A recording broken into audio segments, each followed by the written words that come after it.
অঙ্কন করে রেখেছিল।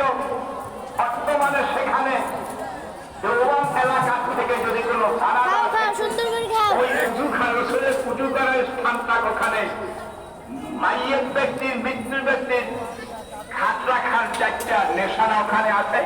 ওই দাগের উপরেই মাইয়ের মৃত্যু ব্যক্তির খাট রাখা হয়। আশরাফ আলী থানভী রহমাতুল্লাহ মানসুর গানের মধ্যে লিখেছেন কাসেম নানতুবি রহমাতুল্লাহ নির্ধারণ করেছেন।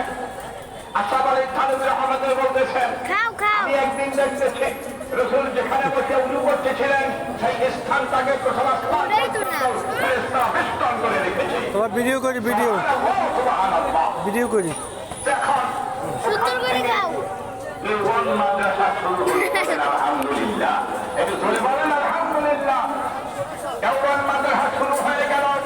আজ দেওবন্দ মাদ্রাসা কাসেম নানতুবি রহমাতুল্লাহ আস্তে আস্তে মাশরা করিয়া মাদ্রাসা শুরু করে দিলেন।